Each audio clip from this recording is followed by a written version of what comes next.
Hello and welcome. The second part of writing an argumentative essay. My name is Davor Černi. Let's continue.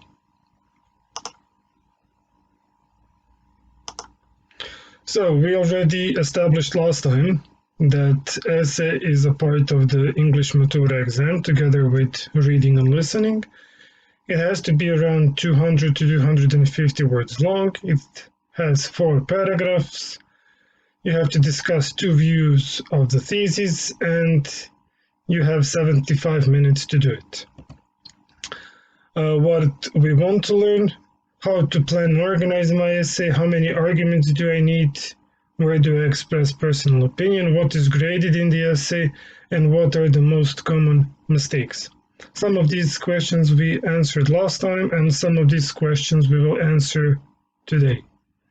So last time we saw 3 examples of the essay, and we talked about the mistakes that were made in the first 3 paragraphs of the essay.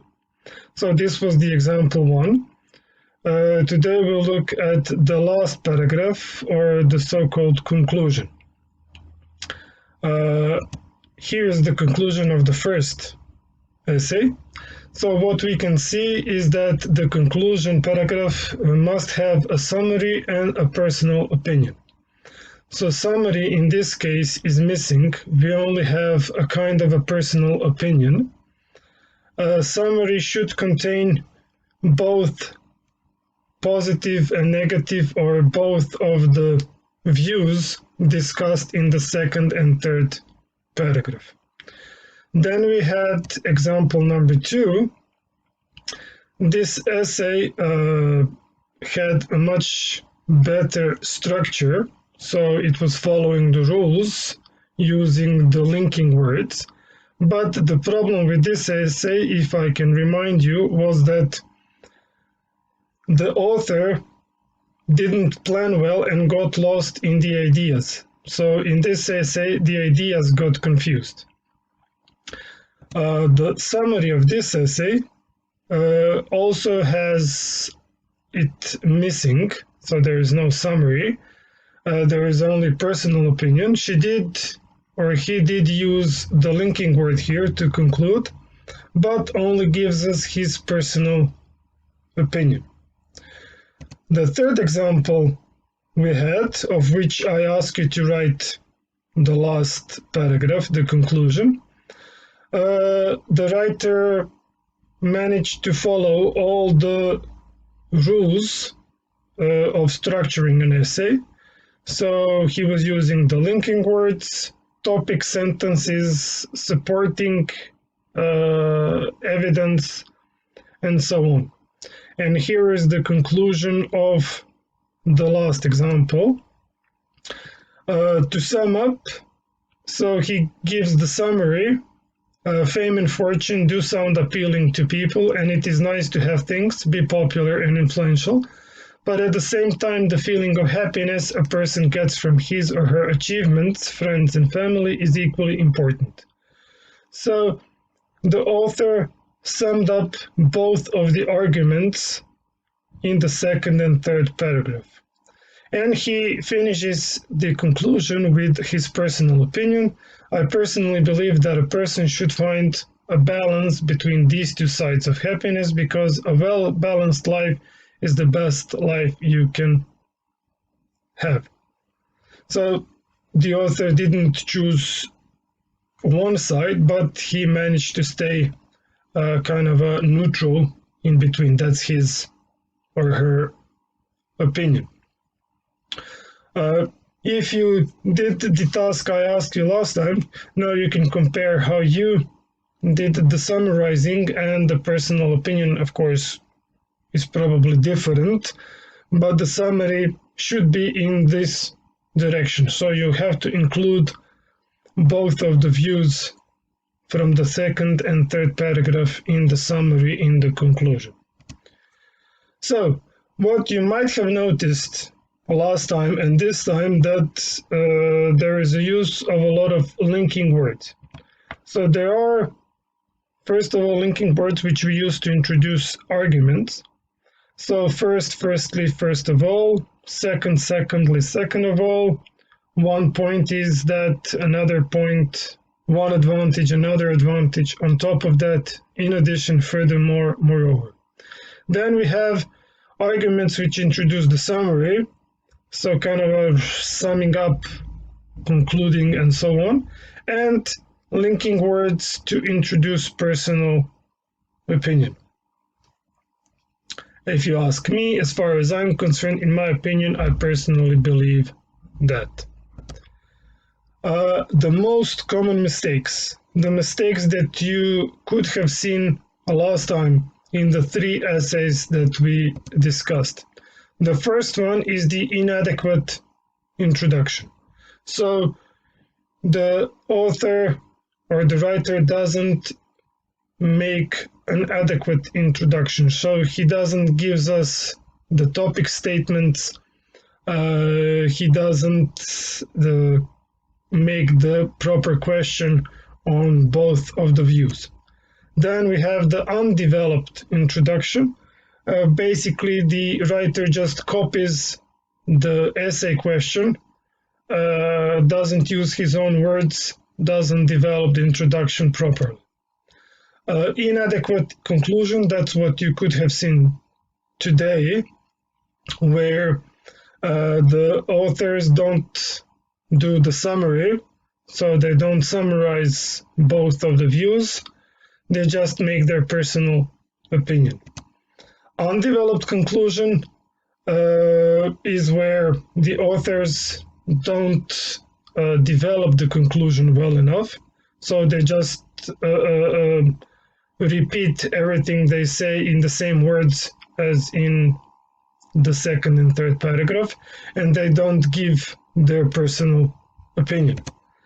No topic sentences, particularly in the second paragraph. There should be a topic sentence, the one that starts the paragraph. Moving on. In the catalog on State Matura exam, the writing, you have these rubrics, both in Croatian and in English, where you can see what we talked about last time, what is graded, and what grade you're going to get if you don't do a certain task. What you can notice here is another link. This is the link to the Common European Framework reference, so on. The levels of the Matura exam are based on this document. It has been published in Croatia and translated by Školska knjiga in 2005. In this link you can go and see what is required for each task and how the levels are set up in the State Matura exam. So just a couple of notes at the end to kind of explain these rubrics.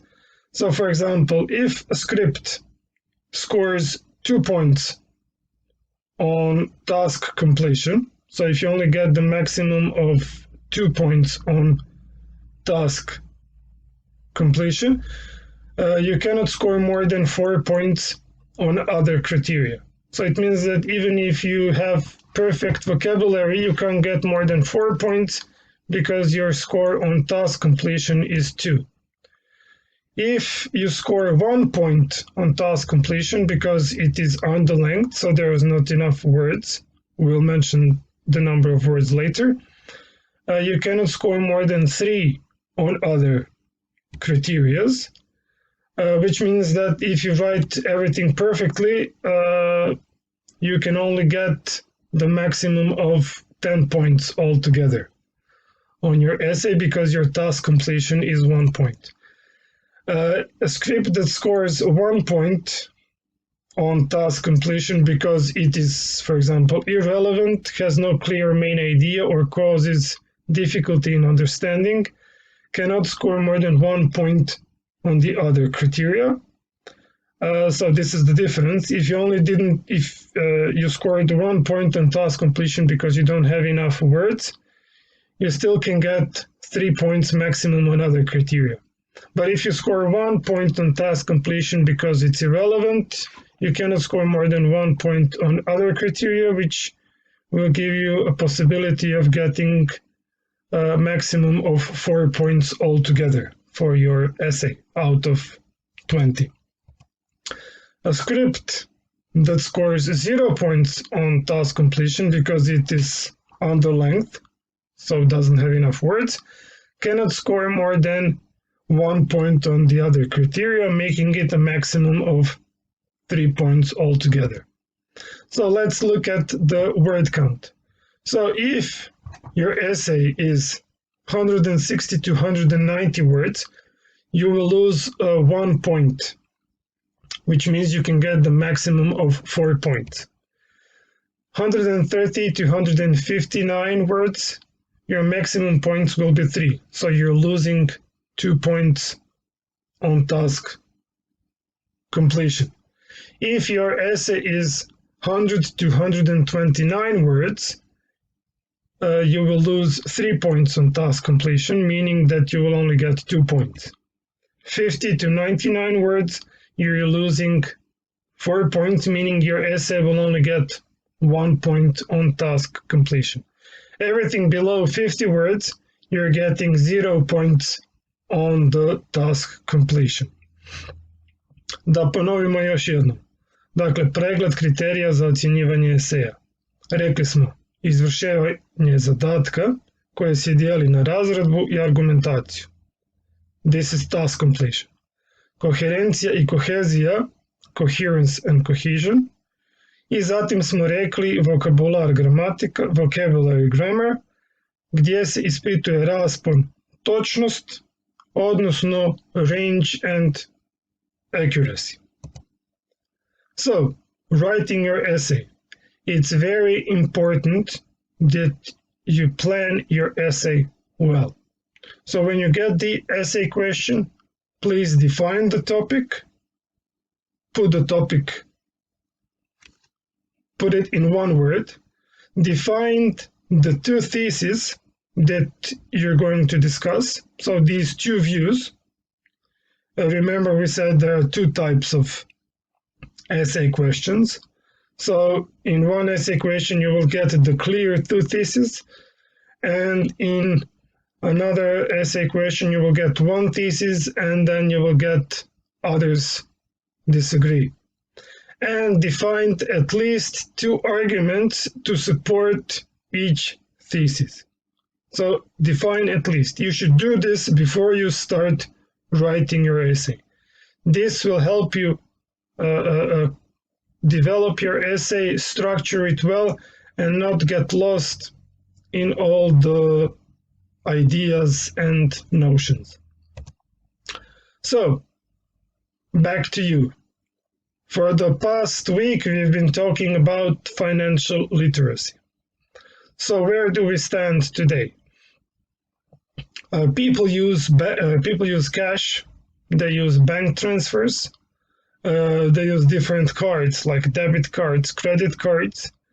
They use virtual payments using some of the services we listed here, like Samsung Pay, Apple Pay, Kex Pay here in Croatia. But also people are using digital money, like Bitcoins or Ethereum, just to list the two most famous ones or most popular ones. Below this you have two links.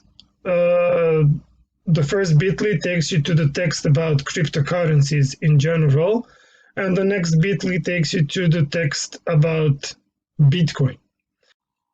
What I would like you to do is to write an essay on the topic digital money is the future.